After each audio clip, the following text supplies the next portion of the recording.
जी, साध संगत जीओ। आप जी ने सतगुरु जी की पवित्र हजूरी अंदर बैठ के नितनेम की बाणी के पाठ उपरंत गुरबाणी कीर्तन बड़े प्यार नाल श्रवण किया है। प्रभु परमात्मा ने, अकाल पुरख वाहिगुरु ने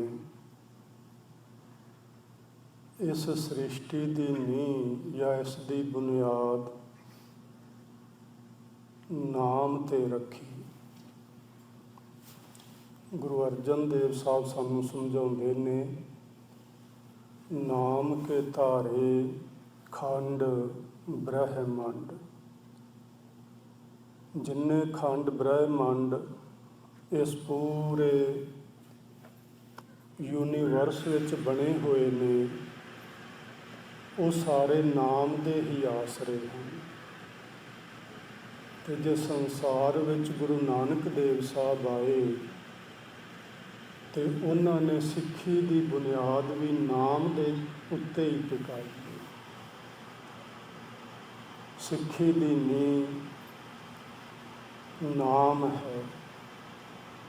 ਜਿਹੜੇ लोग नाम नालों टुटे हुए ने, प्रभु की भगती नाम सिमरन विच नहीं जुड़ते,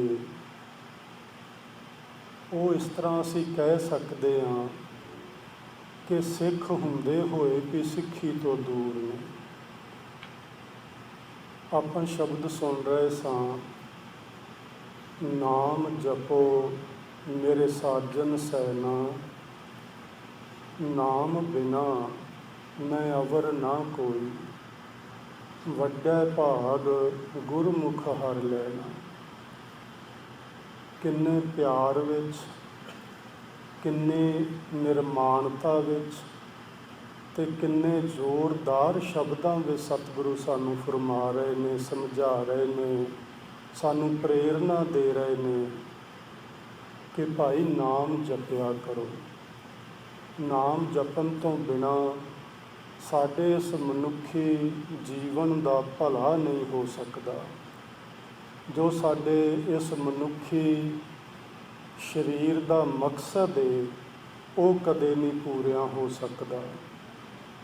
दूसरा शब्द वीर जी गा रहे सन, अमृत नाम निधान है, मिल पीवो भाई, जिस सिमरत सुख पाईए सब तिखा बुझाई। परमात्मा का नाम अमृत है। उंज असीं जदों खंडे बाटे की पाहुल लैने हाँ तो उसनूं भी अमृत छकना ही आखदे हाँ। पर गुरमत जिहड़ी है, गुरबाणी जिहड़ी है, वो सानू केवल ते केवल नाम अमृत नाल जोड़दी है। वो साडी सिੱਖੀ की एक मर्यादा है, सिੱਖੀ का एक डिसिपलिन है जिहदे विच सिੱਖ नूं रहना जरूरी है। पर गुरबाणी सानू इस तो अगे लिजाना चाहुंदी है, प्रभु के घर विच लिजाना चाहुंदी है। तो वो इक्को एक तरीका है नाम अमृत नूं पीना। नाम अमृत किवें पीता जाता है? गुरु जी ने आख्या मिल पीवो भाई, सारे जने मिल के संगती रूप विच नाम जपो। इसनूं आख्या मिल पीवो भाई, जिस सिमरत सुख पाईए सब तिखा बुझाई। जिसनूं सिमरदियां आत्मक सुखां की प्राप्ति हुंदी है, ते जिहड़ी प्यास है साडी, तृष्णा है साडे अंदर, माया ते मोह की पकड़ है जिहड़ी, वो फिर पिछे रह जाएगी, वो बुझ जाएगी। सो आओ यतन करिए कल्ले भी, संगती रूप विच भी, जिन्ना वध तो वध समा लग सके नाम सिमरन विच लाया करिए। गुरबाणी विच मैनूं तो इस तरह लगदा कोई भी शब्द ऐसा नहीं जिहदे विच नाम जपन की प्रेरणा सानू ना मिलती होवे। ਕਿਸੇ ਨਾ ਕਿਸੇ ਤਰੀਕੇ ਨਾਲ, ਕੋਈ ਨਾ ਕੋਈ ਉਦਾਹਰਣ ਦੇ ਕੇ, ਕਿਸੇ ਨਾ ਕਿਸੇ ਢੰਗ ਨਾਲ ਗੁਰੂ ਜੀ ਸਾਨੂੰ ਕੇਵਲ ਤੇ ਕੇਵਲ ਨਾਮ ਨਾਲ ਜੋੜਦੇ ਨੇ, ਸ਼ਬਦ ਨਾਲ ਜੋੜਦੇ ਨੇ। ਇਸੇ ਲਈ ਸ਼ਾਇਦ ਸਾਨੂੰ ਇਹ ਗੱਲ ਆਖੀ ਗਈ ਸੀ ਕਿ ਤੁਹਾਡਾ ਸ਼ਬਦ ਗੁਰੂ ਸੁਰਤ ਧੁਨ ਚੇਲਾ। ਤੁਹਾਡਾ ਗੁਰੂ ਸ਼ਬਦ ਹੈ, ਤੁਹਾਡੀ ਸੁਰਤ ਉਸ ਦੀ ਚੇਲਾ ਬਣ ਜਾਣੀ ਚਾਹੀਦੀ, ਉਸ ਦੀ ਸੇਵਿਕਾ ਬਣ ਜਾਣੀ ਚਾਹੀਦੀ ਹੈ। ਆਓ ਅੱਜ ਅਸੀਂ ਲੜੀਵਾਰ ਜੋ ਸੁਖਮਨੀ ਸਾਹਿਬ ਜੀ ਦੀ ਬਾਣੀ ਵਿਚਾਰ ਰਹੇ ਹਾਂ, 22ਵੀਂ ਅਸ਼ਟਪਦੀ ਦਾ 8ਵਾਂ ਬੰਦ ਜੋ ਸ੍ਰੀ ਗੁਰੂ ਗ੍ਰੰਥ ਸਾਹਿਬ ਜੀ ਦੇ ਅੰਕ ਨੰਬਰ 293 ਤੇ ਸੁਭਾਏਮਾਨ ਹੈ, ਉਸ ਨੂੰ ਵਿਚਾਰਨ ਦੀ ਕੋਸ਼ਿਸ਼ ਕਰਦੇ ਹਾਂ, ਜਿਸ ਵਿੱਚ ਸਤਿਗੁਰੂ ਜੀ ਨੇ ਬਚਨ ਆਖੇ ਨੇ, ਅਮਰ ਭਏ ਅਮਰਾ ਪਦ ਪਾਇਆ। ਉਹ ਅਮਰ ਹੋ ਗਏ, ਉਹਨਾਂ ਨੂੰ ਅਮਰ ਪਦਵੀ ਪ੍ਰਾਪਤ ਹੋ ਗਈ। ਕਿਹਨਾਂ ਨੂੰ? ਸਾਧ ਸੰਗ ਨਾਨਕ ਹਰ ਧਿਆਇਆ। ਜਿਨ੍ਹਾਂ ਨੇ ਸਾਧ ਸੰਗਤ ਵਿੱਚ ਆ ਕੇ ਪਰਮਾਤਮਾ ਨੂੰ ਧਿਆਇਆ, ਪਰਮਾਤਮਾ ਨੂੰ ਸਿਮਰਿਆ, ਉਸ ਦਾ ਧਿਆਨ ਧਰਿਆ। ਤਿੰਨ ਚੀਜ਼ਾਂ ਹੁੰਦੀਆਂ ਨੇ, ਇੱਕ ਧਿਆਨ, ਇੱਕ ਧਿਆਤਾ ਤੇ ਇੱਕ ਧੇ। ਧਿਆਨ ਜੋ ਆਪਾਂ ਧਰਨਾ ਹੈ, ਧਿਆਤਾ ਧਿਆਉਣ ਵਾਲਾ ਜਿਸ ਨੇ ਧਿਆਨ ਧਰਨਾ ਹੈ, ਤੇ ਧੇ ਜਿਸ ਦੇ ਉੱਤੇ ਧਿਆਨ ਧਰਨਾ। ਇਹ ਤਿੰਨ ਚੀਜ਼ਾਂ ਹੁੰਦੀਆਂ ਨੇ। ਜਿਹੜਾ ਸ਼ਬਦ ਧਿਆਇਆ ਆਇਆ ਹੈ ਨਾ, ਇਹ ਇਹਨਾਂ ਤਿੰਨਾਂ ਚੀਜ਼ਾਂ ਦੇ ਨਾਲ ਸੰਬੰਧਿਤ। ਸੋ ਇਹ ਤਿੰਨ ਚੀਜ਼ਾਂ ਸਾਨੂੰ ਧਿਆਨ 'ਚ ਰੱਖਣੀਆਂ ਪੈਣਗੀਆਂ। ਪਹਿਲਾਂ ਤਾਂ ਸਾਨੂੰ ਪਤਾ ਹੋਵੇ ਸਾਡਾ ਧਿਆਨ ਕੀ ਹੈ ਤੇ ਸਾਡਾ ਧਿਆਨ ਕਿੱਥੇ ਹੈ। ਇਹ ਦੋ ਚੀਜ਼ਾਂ ਧਿਆਨ ਵਿੱਚ ਰੱਖਣਾ। ਇਹ ਧਿਆਨ ਦਾ ਬੜਾ ਵੱਡਾ ਵਿਸ਼ਾ ਹੈ ਔਰ ਬੜਾ ਹੀ ਸਾਡੇ ਜੀਵਨ ਦਾ ਅਹਿਮ ਵਿਸ਼ਾ ਹੈ, ਬੜਾ ਇੰਪੋਰਟੈਂਟ ਵਿਸ਼ਾ ਹੈ। ਅਸੀਂ ਘਰੋਂ ਬੱਚਾ ਨਿਕਲਣ ਲੱਗਦਾ, ਸਕੂਲ ਨੂੰ ਜਾਵੇ, ਕੰਮ ਨੂੰ ਜਾਵੇ, ਕਿਤੇ ਨਿਕਲੇ ਤੇ ਕਿੰਨੇ ਪਿਆਰ ਨਾਲ ਉਹਨੂੰ ਕਿੰਨੀ ਪੱਕੀ ਕਰਦੇ ਆ ਕਿ ਪੁੱਤਰ ਧਿਆਨ ਨਾਲ ਜਾਈਂ, ਧਿਆਨ ਨਾਲ ਕੰਮ ਕਰੀਂ, ਵੇਖੀ ਧਿਆਨ ਨਾਲ ਵਾਪਸ ਆਈਂ।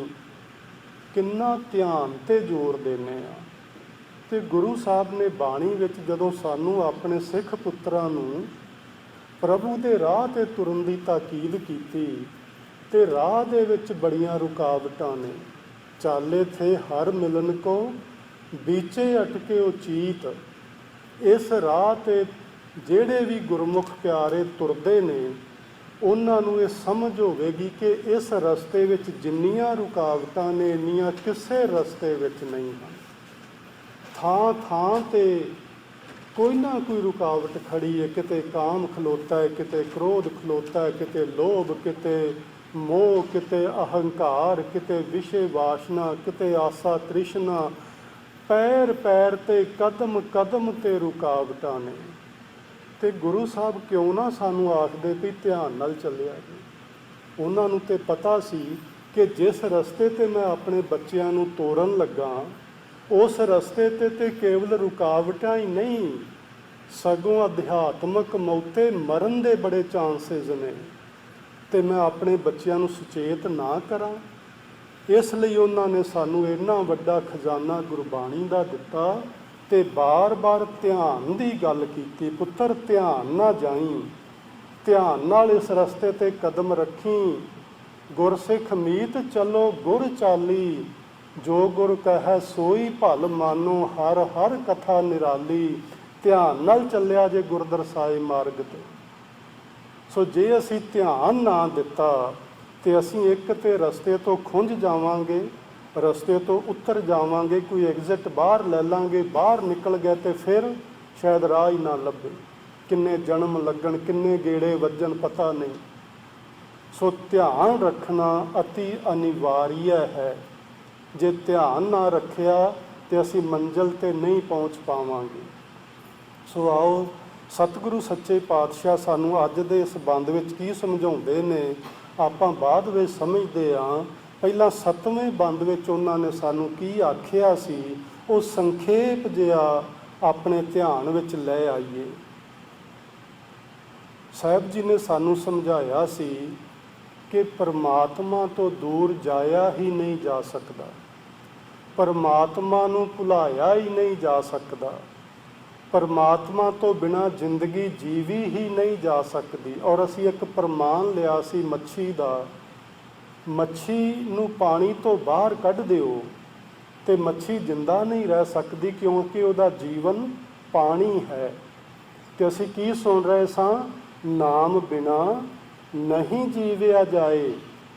ਮਨੁੱਖ ਦੇ ਜੀਵਨ ਦਾ ਆਧਾਰ ਜੋ ਏ, ਜਿਵੇਂ ਮੱਛੀ ਦੇ ਜੀਵਨ ਦਾ ਆਧਾਰ ਪਾਣੀ ਏ, ਇਸ ਤਰ੍ਹਾਂ ਇਨਸਾਨੀ ਜਾਮੇ ਦੇ ਜੀਵਨ ਦਾ ਆਧਾਰ ਪ੍ਰਭੂ ਦਾ ਨਾਮ ਹੈ। ਜੇ ਨਾਮ ਨਾ ਸਾਡੇ ਪਾਸ ਹੋਇਆ, ਨਾਮ ਸਾਡੀ ਸੁਰਤ ਵਿੱਚ ਨਾ ਹੋਇਆ, ਨਾਮ ਉੱਤੇ ਸਾਡਾ ਧਿਆਨ ਨਾ ਟਿਕਿਆ, ਨਹੀਂ ਜੀਵਿਆ ਜਾਏ। ਇਹ ਸਾਡੀ ਆਤਮਕ ਮੌਤ ਹੋਏਗੀ। ਭਾਵੇਂ ਸਰੀਰ ਕਰਕੇ ਅਸੀਂ ਜਿੰਦਾ ਹੀ ਹੋਵਾਂਗੇ, ਆਤਮਕ ਮੌਤ ਹੋ ਜਾਏਗੀ। ਆਖਾਂ ਜੀਵਾਂ ਵਿਸਰੈ ਮਰ ਜਾਉ। ਵਿਸਰ ਜਾਣ ਦੇ ਨਾਲ ਤੇ ਆਤਮਕ ਮੌਤ ਹੋ ਜਾਂਦੀ ਏ, ਜੀਵਨ ਨਹੀਂ ਰਹਿ ਜਾਂਦਾ। ਸੋ ਉਸ ਮਾਲਕ ਨੂੰ ਵਿਸਾਰਨਾ ਨਹੀਂ। ਗੁਰੂ ਜੀ ਸਾਨੂੰ ਇਹ ਗੱਲ ਸਮਝਾ ਰਹੇ ਸਨ, ਤਿਸ ਤੇ ਦੂਰ ਕਹਾਂ ਕੋ ਜਾਏ। ਉਸ ਤੋਂ ਦੂਰ ਕੋਈ ਕਿੱਥੇ ਚਲਾ ਜਾਏਗਾ? ਸਮੁੰਦਰ ਦੇ ਵਿੱਚੋਂ ਮੱਛੀ ਬਾਹਰ ਨਿਕਲ ਕੇ ਕਿੱਥੇ ਜਾਏਗੀ? ਵਿੱਚੇ ਹੀ ਰਹੇਗੀ, ਕਿਉਂਕਿ ਉਹਦੇ ਜੀਵਨ ਦਾ ਆਧਾਰ ਹੀ ਸਾਗਰ ਹੈ। ਉਸ ਮਾਲਕ ਨੂੰ, ਰੱਖਣਹਾਰ ਨੂੰ ਧਿਆ ਕੇ ਹੀ ਅਸੀਂ ਸੰਸਾਰ ਸਾਗਰ ਵਿੱਚੋਂ ਪਾਰ ਨਿਕਲ ਸਕਦੇ ਹਾਂ। ਜਿਹੋ ਜੈ ਨੂੰ ਕੋਈ ਜਪੇ, ਜਿਹੋ ਜੈ ਦੀ ਕੋਈ ਸੰਗਤ ਕਰੇ, ਉਹੋ ਜਿਹੇ ਗੁਣ ਉਹਦੇ ਵਿੱਚ ਆ ਜਾਂਦੇ ਨੇ। ਇਸ ਲਈ ਨਿਰਭਉ ਨੂੰ ਜਪਣ ਦੀ ਤਾਕੀਦ ਕੀਤੀ ਕਿ ਜੇ ਤੂੰ ਨਿਰਭਉ ਨੂੰ ਜਪੇਂਗਾ ਤੇ ਤੇਰੇ ਵਿੱਚ ਵੀ ਨਿਰਭੈਤਾ ਵਾਲਾ ਗੁਣ ਆ ਜਾਏਗਾ। ਤੇਰੇ ਸਾਰੇ ਦੇ ਸਾਰੇ ਭਉ ਮਿਟ ਜਾਣਗੇ। ਪ੍ਰਭੂ ਦੀ ਕਿਰਪਾ ਨਾਲ ਤੂੰ ਇਹਨਾਂ ਡਰਾਂ ਤੋਂ ਛੁਟਕਾਰਾ ਹਾਸਲ ਕਰ ਲਏਗਾ। ਸਾਨੂੰ ਬੜੇ ਪੁਰਾਣੇ ਸਮੇਂ ਤੋਂ ਆਖਿਆ ਜਾ ਰਿਹਾ, ਸਾਨੂੰ ਪੜ੍ਹਾਇਆ ਜਾ ਰਿਹਾ, ਜਨਮ ਦਾ ਬੜਾ ਵੱਡਾ ਦੁੱਖ ਹੈ, ਮਰਨ ਦਾ ਬੜਾ ਭਾਰੀ ਦੁੱਖ ਹੈ। ਸੰਸਾਰ ਵਿੱਚ ਹੋਰ ਕਿੰਨੇ ਦੁੱਖ ਨੇ, ਕਿੰਨੇ ਡਰ, ਕਿੰਨੇ ਭਏ। ਅਸੀਂ ਸਦਾ ਭੈ ਭੀਤ ਹੀ ਰਹਿੰਦੇ ਹਾਂ। ਸਾਰੇ ਡਰ ਮੁੱਕ ਜਾਣਗੇ ਪ੍ਰਭੂ ਦੀ ਕਿਰਪਾ ਦਾ ਸਦਕਾ। ਜਿਹਨੂੰ ਉਹ ਮਾਲਕ ਰੱਖ ਲਵੇ, ਉਹਨੂੰ ਫਿਰ ਕੋਈ ਦੁੱਖ ਨਹੀਂ ਲੱਗਦੇ।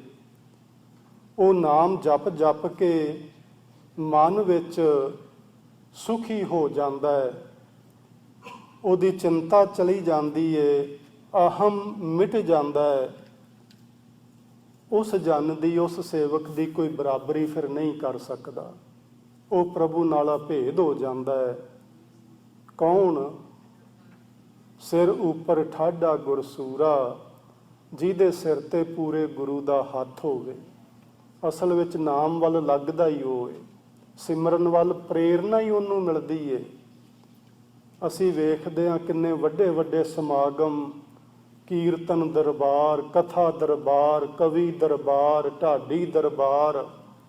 ਸਿੱਖੀ ਦੇ ਅੰਦਰ ਅੱਜ ਦੇ ਜ਼ਮਾਨੇ ਵਿੱਚ ਜਿੰਨਾ ਪ੍ਰਚਾਰ ਹੋ ਰਿਹਾ ਹੈ, ਇੰਨਾ ਪਹਿਲਾਂ ਕਦੀ ਕਿਸੇ ਜ਼ਮਾਨੇ ਵਿੱਚ ਨਹੀਂ ਹੋਇਆ। ਗੁਰੂ ਨਾਨਕ ਸਾਹਿਬ ਦੇ ਵਕਤ ਵੀ ਇੰਨਾ ਨਹੀਂ ਹੋਇਆ। ਉਹ ਤਾਂ ਇਕੱਲੇ ਸਨ। ਉਹਨਾਂ ਕੋਲ ਨਾ ਫੋਨ, ਨਾ ਇੰਟਰਨੈਟ, ਨਾ ਅਖਬਾਰ, ਨਾ ਰੇਡੀਓ, ਨਾ ਟੀਵੀ, ਕੁਛ ਵੀ ਨਹੀਂ ਸੀ। ਜਿਹੜੇ ਪਿੰਡ ਗਏ, 2-4 ਬੰਦੇ ਇਕੱਠੇ ਕੀਤੇ, ਉਹਨਾਂ ਨਾਲ ਗੱਲਬਾਤ ਕੀਤੀ ਤੇ ਅੱਗੇ ਚਲੇ ਗਏ। ਅੱਜ ਇੱਕ ਜਗ੍ਹਾ ਤੋਂ ਬਹਿ ਕੇ ਗੱਲ ਕਰੋ, ਪੂਰੀ ਦੁਨੀਆ ਉਸ ਨੂੰ ਸੁਣ ਸਕਦੀ ਹੈ। ਸੋ ਅੱਜ ਜਿੰਨਾ ਪ੍ਰਚਾਰ ਹੈ, ਪਹਿਲਾਂ ਕਦੇ ਨਹੀਂ ਹੋਇਆ। ਗੁਰੂ ਸੂਰਮਾ ਜਿਸ ਮਨੁੱਖ ਦੇ ਸਿਰ ਉੱਤੇ ਹੱਥ ਰੱਖ ਦੇਵੇ, ਤੇ ਗੁਰੂ ਸੂਰਮਾ ਹੱਥ ਕਿਵੇਂ ਰੱਖਦਾ? ਸ਼ਬਦ ਦੁਆਰਾ, ਬਾਣੀ ਦੁਆਰਾ। ਗੁਰੂ ਸੂਰਮੇ ਦਾ ਹੁਣ ਸਰੀਰ ਨਹੀਂ ਹੈ। ਜਦੋਂ ਗੁਰੂ ਸੂਰਮਾ ਸਰੀਰ ਵਿੱਚ ਸੀ, ਉਦੋਂ ਵੀ ਗੁਰੂ ਸੂਰਮਾ ਬਚਨ ਹੀ ਕਰਿਆ ਕਰਦਾ ਸੀ। ਉਦੋਂ ਵੀ ਗੁਰੂ ਸੂਰਮੇ ਦਾ ਸਰੀਰ ਸਾਡੇ ਵਰਗਾ ਹੀ ਸੀ। ਪਰ ਸਾਡੇ ਬਚਨਾਂ ਵਿੱਚ ਤੇ ਗੁਰੂ ਸੂਰਮੇ ਦੇ ਬਚਨਾਂ ਵਿੱਚ ਦਿਨ ਰਾਤ ਦਾ ਅੰਤਰ ਸੀ, ਜ਼ਮੀਨ ਤੇ ਅਸਮਾਨ ਦਾ ਫਰਕ ਸੀ। ਸਾਡੇ ਵਿੱਚ ਔਗਣ ਹੀ ਔਗਣ ਹਨ, ਭਾਵੇਂ ਸਰੀਰ ਉਹੋ ਜਿਹਾ ਹੀ ਸੀ, ਪਰ ਉਸ ਸਰੀਰ ਵਿੱਚ ਗੁਣ ਹੀ ਗੁਣ ਸਨ, ਔਗਣ ਕੋਈ ਹੈ ਹੀ ਨਹੀਂ ਸੀ। ਇਸ ਸਰੀਰ ਵਿੱਚੋਂ ਗੁਣ ਲੱਭਿਆ ਨਹੀਂ ਲੱਭਦਾ, ਔਗਣਾਂ ਨਾਲ ਭਰਿਆ ਪਿਆ ਹੈ। ਉਹ ਸਰੀਰ ਵਿੱਚੋਂ ਗੁਣ ਹੀ ਗੁਣ ਲੱਭਦੇ ਸਨ, ਔਗਣ ਕੋਈ ਲੱਭਿਆ ਵੀ ਨਹੀਂ ਸੀ ਲੱਭਦਾ। ਸੋ ਗੁਰੂ ਸੂਰਮਾ ਸ਼ਬਦ ਰਾਹੀਂ ਜਿਸ ਮਨੁੱਖ ਦੇ ਸਿਰ ਉੱਤੇ ਆਪਣਾ ਪ੍ਰੇਮ ਭਰਿਆ ਹੱਥ ਰੱਖ ਦੇਵੇ, ਗੁਰੂ ਸਾਹਿਬ ਨੇ ਆਖਿਆ ਉਹਦੀ ਜ਼ਿੰਦਗੀ ਦੇ ਕਾਰਜ ਪੂਰੇ ਹੋ ਜਾਂਦੇ ਨੇ, ਉਹਦੀ ਜ਼ਿੰਦਗੀ ਸਫਲ ਜ਼ਿੰਦਗੀ ਬਣ ਜਾਂਦੀ ਏ, ਉਹਦੀ ਜ਼ਿੰਦਗੀ ਵਿੱਚ ਫਿਰ ਕੋਈ ਘਾਟ ਰਹਿ ਹੀ ਨਹੀਂ ਜਾਂਦੀ। ਆਓ ਪੂਰੇ ਗੁਰੂ ਨਾਲ ਜੁੜੀਏ। ਪੂਰੇ ਗੁਰੂ ਨਾਲ ਕੇਵਲ ਸ਼ਬਦ ਨਾਲ ਜੁੜਿਆ ਜਾ ਸਕਦਾ ਹੈ, ਕੇਵਲ ਨਾਮ ਤੇ ਬਾਣੀ ਦੁਆਰਾ ਜੁੜਿਆ ਜਾ ਸਕਦਾ ਹੈ। ਹੋਰ ਕੋਈ ਜ਼ਰੀਆ ਤੇ ਹੋਰ ਕੋਈ ਤਰੀਕਾ ਨਹੀਂ। ਇਸ ਦਾ ਮਤਲਬ ਇਹ ਵੀ ਨਾ ਲੈਣਾ ਕਿ ਆਪਾਂ ਕਿਤੇ ਮਹਾਂਪੁਰਸ਼ਾਂ ਦੀ, ਗਿਆਨੀ ਜਨਾਂ ਦੀ, ਵਿਦਵਾਨਾਂ ਦੀ ਸੰਗਤ ਨਹੀਂ ਕਰਨੀ, ਸੰਤਾਂ ਮਹਾਂਪੁਰਸ਼ਾਂ ਦੀ ਸੰਗਤ ਨਹੀਂ ਕਰਨੀ, ਇਹਦਾ ਇਹ ਮਤਲਬ ਨਾ ਲੈਣਾ। ਸੰਗਤ ਵਿੱਚੋਂ ਹੀ ਸਾਨੂੰ ਸ਼ਬਦ ਦੀ ਸੋਝੀ ਆਉਣੀ ਹੈ, ਸੰਗਤ ਵਿੱਚੋਂ ਹੀ ਸਾਨੂੰ ਗੁਰੂ ਸੂਰਮਾ ਕੀ ਏ ਉਹ ਜਾਣਕਾਰੀ ਮਿਲਣੀ ਹੈ। ਸੰਗਤ ਕਰਨੀ, ਸੰਗਤ ਵਿੱਚ ਮਿਲ ਕੇ ਰਹਿਣਾ, ਸੰਗਤ ਦੇ ਵਿੱਚ ਗੁਰ ਦਰਸਾਏ ਮਾਰਗ ਦੇ ਉੱਤੇ ਚੱਲਣ ਦਾ ਪ੍ਰਣ ਲੈਣਾ ਤੇ ਸੰਗਤ ਨਾਲ ਮਿਲ ਕੇ ਉਸ ਮਾਰਗ ਦੇ ਉੱਤੇ ਧਾਈ ਕਰਨੀ ਸਾਡੇ ਜੀਵਨ ਦਾ ਲਕਸ਼ ਹੋਣਾ ਚਾਹੀਦਾ ਹੈ। ਆਓ ਹੁਣ ਅਸੀਂ ਇਹ ਅੱਜ ਅਖੀਰਲਾ ਬੰਦ ਹੈ ਅਸ਼ਟਪਦੀ ਦਾ, ਤੇ ਇਸ ਦਾ ਪਹਿਲਾ ਸ਼ਲੋਕ ਵੀ ਸਮਝੀਏ ਤਾਂ ਕਿ ਸਾਨੂੰ ਪੂਰੀ ਅਸ਼ਟਪਦੀ ਦੇ ਵਿੱਚ ਜੋ ਸਾਰ ਹੈ, ਜੋ ਤੱਤ ਹੈ, ਉਹ ਸਮਝ ਆ ਸਕੇ। ਸਾਨੂੰ ਗੁਰੂ ਸਾਹਿਬ ਨੇ ਪ੍ਰਭੂ ਨਾਲ ਜੁੜਨ ਦੀ ਤਾਕੀਦ ਕੀਤੀ, ਪਰ ਇਸ ਸ਼ਲੋਕ ਵਿੱਚ ਉਹਨਾਂ ਨੇ ਆਖਿਆ, ਜੀ ਜੰਤ ਕੇ ਠਾਕੁਰਾ ਆਪੇ ਵਰਤਨਹਾਰ। ਜੀ ਜੰਤ ਕੇ ਠਾਕੁਰ ਨੂੰ ਮਾਨੋ ਗੁਰੂ ਸਾਹਿਬ ਨੇ ਸਾਹਮਣੇ ਖੜਾ ਕਰਕੇ ਬਚਨ ਕੀਤੇ ਨੇ, ਜਾਂ ਅਸੀਂ ਇਸ ਤਰ੍ਹਾਂ ਆਖ ਲਈਏ, ਗੁਰੂ ਸਾਹਿਬ ਦੇ ਮਾਨੋ ਜੀ ਜੰਤ ਦਾ ਮਾਲਕ ਠਾਕੁਰ ਸਾਹਮਣੇ ਖਲੋਤਾ ਏ ਜਦੋਂ ਗੁਰੂ ਸਾਹਿਬ ਉਹਦੇ ਨਾਲ ਬਚਨ ਪਏ ਕਰਦੇ ਨੇ। ਜੀ ਜੰਤ ਕੇ ਠਾਕੁਰਾ, ਐ ਜੀ ਜੰਤ ਦੇ ਮਾਲਕਾ ਆਪੇ ਵਰਤਨਹਾਰ, ਤੂੰ ਆਪ ਹੀ ਤੇ ਵਰਤਨਹਾਰ ਇਸ ਪੂਰੇ ਬ੍ਰਹਿਮੰਡ ਦੇ ਅੰਦਰ। ਤੇਰੇ ਤੋਂ ਬਿਨਾਂ ਇਸ ਸੰਸਾਰ ਵਿੱਚ ਵਰਤਨ ਵਾਲਾ ਹੋਰ ਕੌਣ ਹੈ? ਨਾ ਕੋਈ ਪੈਦਾ ਕਰਨ ਵਾਲਾ ਨਜ਼ਰ ਆਉਂਦਾ ਹੈ, ਨਾ ਕੋਈ ਪ੍ਰਤੀਪਾਲਨਾ ਕਰਨ ਵਾਲਾ ਤੇਰੇ ਤੋਂ ਬਿਨਾਂ ਨਜ਼ਰ ਆਉਂਦਾ ਹੈ, ਤੇ ਨਾ ਹੀ ਕੋਈ ਇਸ ਸੰਸਾਰ ਨੂੰ ਖਤਮ ਕਰਨ ਵਾਲਾ ਤੇਰੇ ਤੋਂ ਬਿਨਾਂ ਕੋਈ ਨਜ਼ਰ ਆਉਂਦਾ। ਤੂੰ ਆਪ ਹੀ ਇਹਨਾਂ ਤਿੰਨਾਂ ਅਵਸਥਾਵਾਂ ਵਿੱਚ ਵਰਤਨਹਾਰ ਹੈ। ਨਾਨਕ ਏਕੋ ਪਸਰਿਆ, ਇਹਨਾਂ ਪੂਰੇ ਖੰਡਾਂ ਬ੍ਰਹਿਮੰਡਾਂ ਦੇ ਅੰਦਰ ਕੇਵਲ ਤੇ ਕੇਵਲ ਇੱਕ ਹੀ ਪਸਰਿਆ ਹੋਇਆ। ਹੁਣ ਜੇ ਅਸੀਂ ਰੱਬ ਦੇ ਦਰਸ਼ਨ ਕਰਨੇ ਹੋਣ ਤੇ ਸਾਨੂੰ ਹੋ ਸਕਦੇ ਨੇ। ਇੰਨਾ ਔਖਾ ਕੰਮ ਨਹੀਂ ਰਹਿ ਗਿਆ, ਇੰਨਾ ਔਖਾ ਕੰਮ ਹੁਣ ਨਹੀਂ ਰਹਿ ਗਿਆ, ਕਿਉਂਕਿ ਹੁਣ ਗੁਰੂ ਦੀ ਬਾਣੀ ਹੈ ਸਾਡੇ ਕੋਲ, ਤੇ ਗੁਰੂ ਕੀ ਬਾਣੀ ਸਾਨੂੰ ਇਹ ਸਿੱਖਿਆ ਦੇ ਰਹੀ ਏ ਕਿ ਨਾਨਕ ਏਕੋ ਪਸਰਿਆ। ਜਿੰਨੇ ਖੰਡ ਬ੍ਰਹਿਮੰਡ ਤੇ ਉਹਨਾਂ ਵਿੱਚ ਜੀਵ ਜੰਤੂ ਆਪਾਂ ਵੇਖ ਰਹੇ ਹਾਂ, ਜਿੰਨੀਆਂ ਦਿਸਦੀਆਂ ਤੇ ਅਣਦਿਸਦੀਆਂ ਵਸਤੂਆਂ ਤੇ ਪਦਾਰਥ ਸਾਨੂੰ ਨਜ਼ਰ ਜਾਂ ਨਾ ਨਜ਼ਰ ਆ ਰਹੇ ਨੇ, ਉਹਨਾਂ ਸਭਨਾਂ ਵਿੱਚ ਉਹ ਸਮਾਇਆ ਹੋਇਆ ਹੈ। ਤੇ ਜਦੋਂ ਉਹਨਾਂ ਸਭਨਾਂ ਵੱਲ ਵੇਖੋ, ਉਸ ਮਾਲਕ ਨੂੰ ਵੇਖੋ। ਇੱਕ ਇਹ ਢੰਗ ਹੈ ਉਹਦੇ ਦਰਸ਼ਨਾਂ ਦਾ। ਦੂਜਾ, ਉਹਦੇ ਦਰਸ਼ਨ ਨੇ ਨਿਰਗੁਣ ਸਵਰੂਪ ਵਿੱਚ, ਉਹਦੇ ਲਈ ਥੋੜ੍ਹੀ ਮਿਹਨਤ ਮੁਸ਼ੱਕਤ ਦੀ ਲੋੜ ਹੈ। ਇਸੇ ਲਈ ਗੁਰੂ ਜੀ ਸਾਨੂੰ ਬਾਰ-ਬਾਰ ਧਿਆਨ ਧਰਨ ਲਈ ਆਖਦੇ ਨੇ, ਆਪਣਾ ਧਿਆਨ ਅੰਦਰ ਲਿਜਾਓ, ਕਿਉਂਕਿ ਬਾਹਰ ਜੋ ਸਾਨੂੰ ਦਿਸਦਾ ਹੈ ਉਹ ਸਥੂਲ ਹੈ, ਤੇ ਬਾਹਰ ਜੋ ਦਿਸਦਾ ਇਹਨਾਂ ਅੱਖਾਂ ਨਾਲ ਦਿਸਦਾ ਹੈ।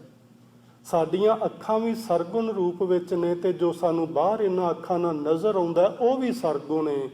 ਇਹ ਅੱਖਾਂ ਵੀ ਪ੍ਰਮਾਤਮਾ ਦਾ ਆਪਣਾ ਇੱਕ ਜ਼ਾਹਰਾ ਰੂਪ ਹਨ, ਜਿਨ੍ਹਾਂ ਰਾਹੀਂ ਅਸੀਂ ਇਸ ਬ੍ਰਹਿਮੰਡ ਨੂੰ ਤੱਕਦੇ ਹਾਂ, ਤੇ ਇਹ ਬ੍ਰਹਿਮੰਡ ਵੀ ਪ੍ਰਮਾਤਮਾ ਦਾ ਸਰਗੁਣ ਸਵਰੂਪ ਹੈ ਜਿਸ ਨੂੰ ਅਸੀਂ ਵੇਖਦੇ ਹਾਂ।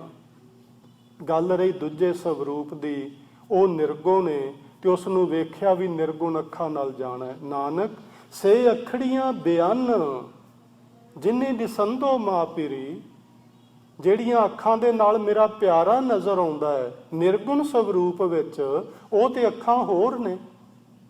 ਉਹ ਅੱਖਾਂ ਹਨ ਧਿਆਨ ਦੀਆਂ ਅੱਖਾਂ। ਉਸ ਨੂੰ ਤੀਸਰਾ ਨੇਤਰ ਵੀ ਆਖਦੇ ਨੇ, ਉਸ ਨੂੰ ਸ਼ਿਵ ਨੇਤਰ ਵੀ ਆਖਦੇ ਨੇ, ਉਸ ਨੂੰ ਗਿਆਨ ਤੇ ਧਿਆਨ ਵੀ ਆਖਦੇ ਨੇ, ਉਸ ਨੂੰ ਤ੍ਰਿਕੁਟੀ ਵੀ ਆਖਦੇ ਨੇ, ਉਸ ਨੂੰ ਮਤ ਉਲਟਾਉਣੀ ਵੀ ਆਖਦੇ ਨੇ, ਉਸ ਨੂੰ ਸੁਰਤ ਉਧਰੋਂ ਪੁੱਟ ਕੇ ਇੱਧਰ ਲਾਉਣੀ ਵੀ ਆਖਦੇ ਨੇ। ਸੋ ਧਿਆਨ ਦਾ ਵਿਸ਼ਾ ਪਰਮਾਤਮਾ ਦੇ ਦਰਸ਼ਨ ਇਹਨਾਂ ਅੱਖਾਂ ਦੇ ਨਾਲ ਇਸ ਪੂਰੇ ਬ੍ਰਹਿਮੰਡ ਵਿੱਚ ਜੋ ਕੁਝ ਹੈ ਉਸ ਨੂੰ ਵਾਹਿਗੁਰੂ ਜੀ ਦਾ ਰੂਪ ਵੇਖੋ।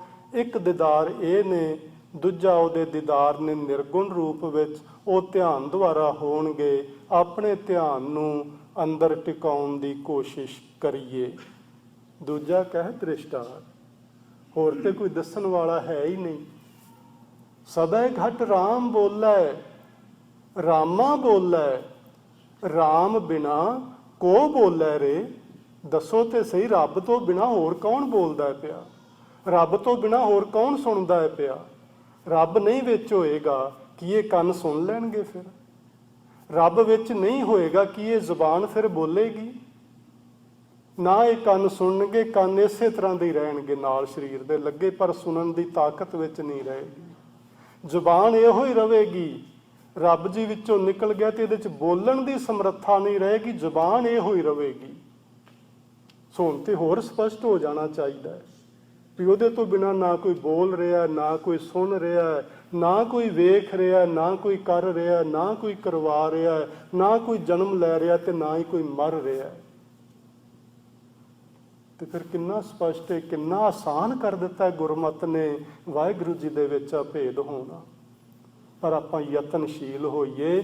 ਆਪਾਂ ਜੋ ਕੁਝ ਇੱਥੇ ਕਹਿ ਜਾਂਦੇ ਆ ਤੇ ਸੁਣ ਕੇ ਚਲੇ ਜਾਂਦੇ ਆ, ਇਹ ਇੱਥੇ ਹੀ ਛੱਡ ਜਾਂਦੇ ਆ। ਉਸ ਤੋਂ ਬਾਅਦ ਇਸ ਦਰਵਾਜ਼ੇ ਤੋਂ ਬਾਹਰ ਨਿਕਲਦੇ ਆ, ਸਾਡੇ ਮਨ ਉੱਤੇ, ਸਾਡੇ ਤਨ ਉੱਤੇ, ਸਾਡੀ ਸੋਚ ਉੱਤੇ, ਸਾਡੇ ਧਿਆਨ ਉੱਤੇ ਮੋਹ ਮਮਤਾ ਦਾ ਫਿਰ ਪਰਦਾ ਪੈ ਜਾਂਦਾ।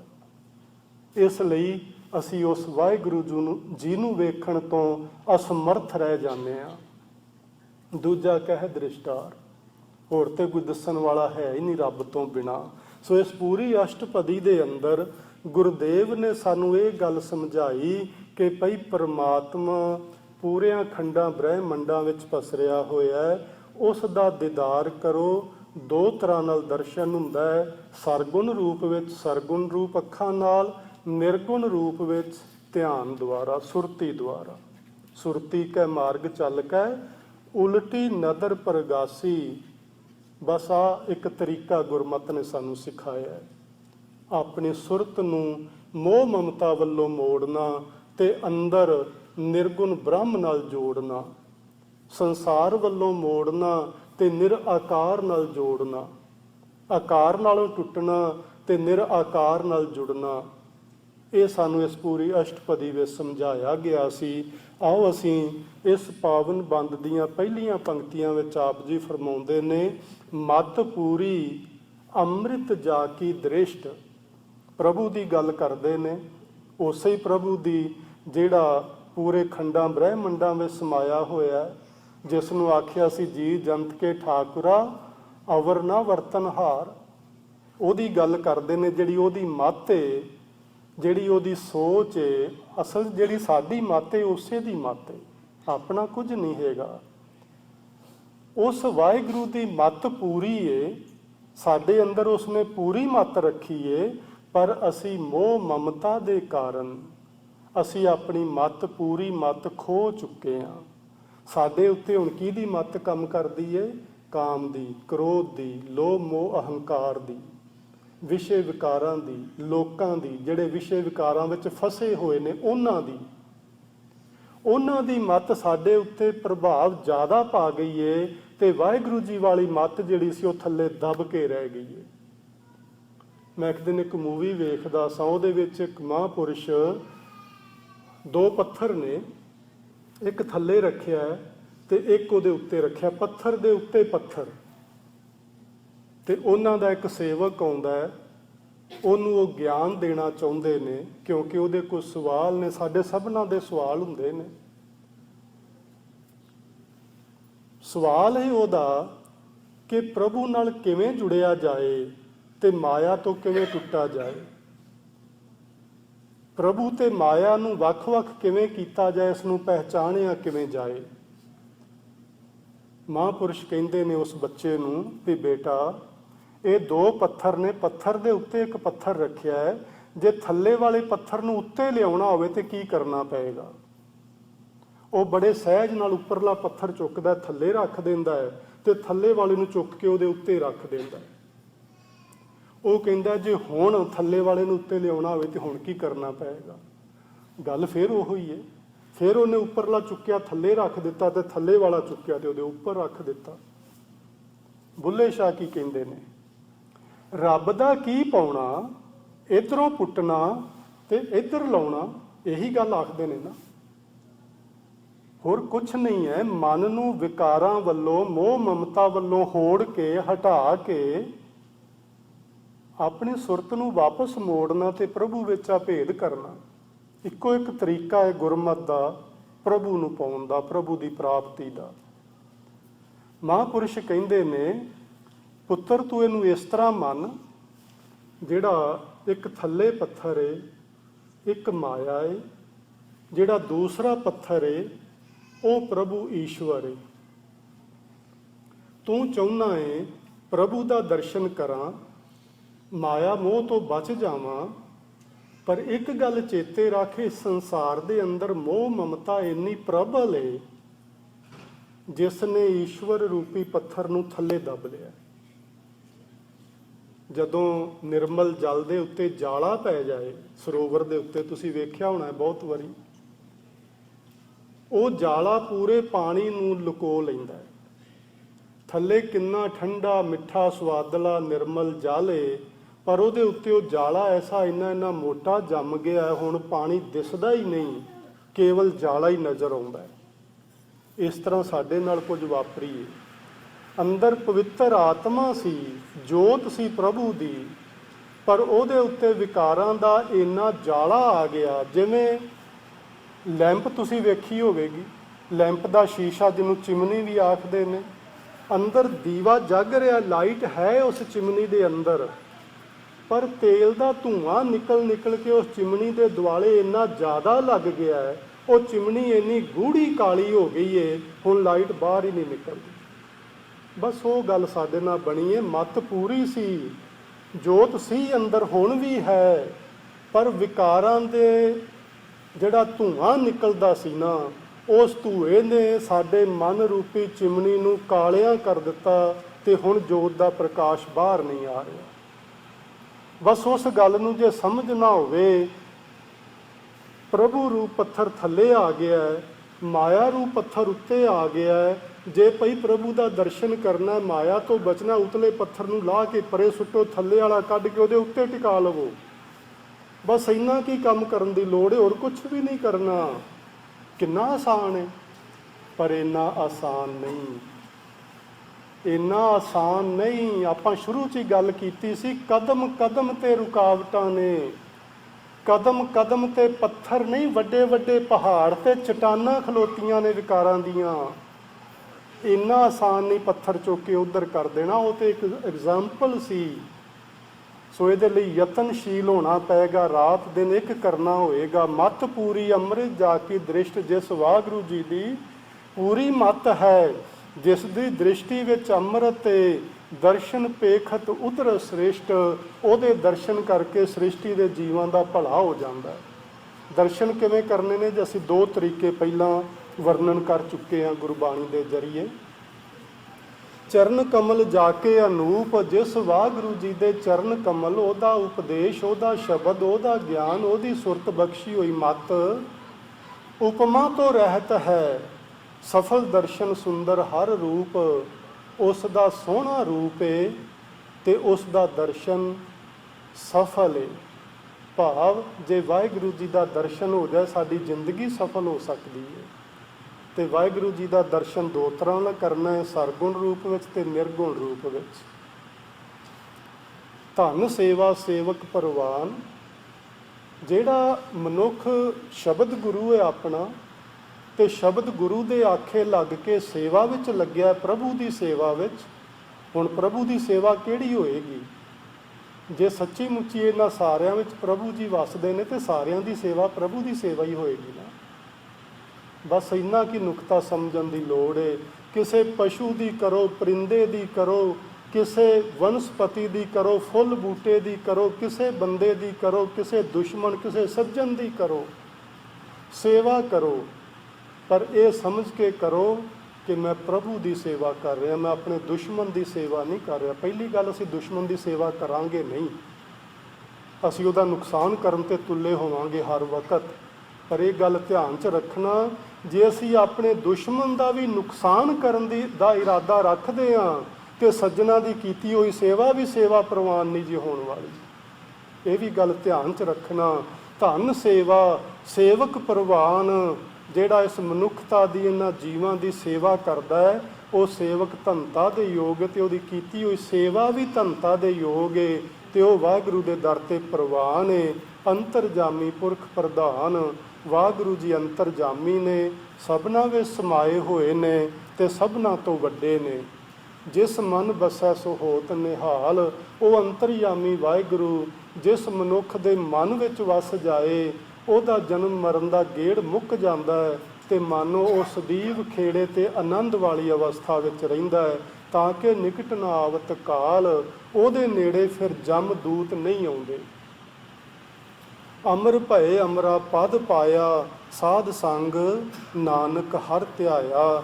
ਉਹ ਮਨੁੱਖ ਅਮਰ ਹੋ ਗਏ, ਉਹਨਾਂ ਮਨੁੱਖਾਂ ਨੂੰ ਅਮਰ ਪਦਵੀ ਪ੍ਰਾਪਤ ਹੋ ਗਈ ਜਿਨ੍ਹਾਂ ਨੇ ਸਾਧੂ ਸੰਗਤ ਵਿੱਚ ਆ ਕੇ ਅਕਾਲ ਪੁਰਖ ਵਾਹਿਗੁਰੂ ਜੀ ਦੇ ਨਾਮ ਨੂੰ ਧਿਆਇਆ। ਸੋ ਆਪਾਂ ਯਤਨ ਕਰੀਏ, ਅੱਜ ਦੇ ਇਸ ਬੰਦ ਰਾਹੀਂ ਅਤੇ ਸਮੁੱਚੀ ਅਸ਼ਟਪਦੀ ਰਾਹੀਂ ਸਾਨੂੰ ਸਤਿਗੁਰੂ ਜੀ ਇਹ ਗੱਲ ਸਮਝਾ ਰਹੇ ਨੇ ਕਿ ਜਿਹੜਾ ਜੀਵਾਂ ਜਨਤਾਂ ਦਾ ਮਾਲਕ ਹੈ, ਉਹ ਸਾਰਿਆਂ ਵਿੱਚ ਪਸਰਿਆ ਹੋਇਆ ਹੈ ਤੇ ਉਹਨਾਂ ਸਾਰਿਆਂ ਦੀ ਸੇਵਾ ਵਿੱਚੋਂ ਉਸ ਮਾਲਕ ਦਾ ਦੀਦਾਰ ਕਰਨਾ ਸਾਡੇ ਜੀਵਨ ਦਾ ਪਰਮ ਪ੍ਰਯੋਜਨ ਹੈ। ਤੇ ਇਹ ਗੱਲ ਸਾਨੂੰ ਲੱਭੇਗੀ ਸਾਧ ਸੰਗਤ ਵਿੱਚੋਂ। ਇਸ ਲਈ ਅਸੀਂ ਸਾਧ ਸੰਗਤ ਕਰਿਆ ਕਰੀਏ, ਗੁਰੂ ਦੀ ਬਾਣੀ ਨਾਲ ਪਿਆਰ ਪਾਈਏ ਤੇ ਉਸ ਦੇ ਭਾਵਾਂ ਨੂੰ, ਅਰਥਾਂ ਨੂੰ ਸਮਝੀਏ, ਜੀਵਨ ਵਿੱਚ ਅਪਣਾਈਏ, ਤਾਂ ਜੋ ਸਾਡਾ ਇਹ ਮਨੁੱਖਾ ਜੀਵਨ ਦਾ ਪ੍ਰਯੋਜਨ ਪੂਰਾ ਹੋ ਸਕੇ।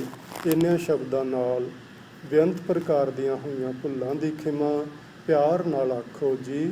ਵਾਹਿਗੁਰੂ ਜੀ ਕਾ ਖਾਲਸਾ, ਵਾਹਿਗੁਰੂ ਜੀ ਕੀ ਫਤਿਹ।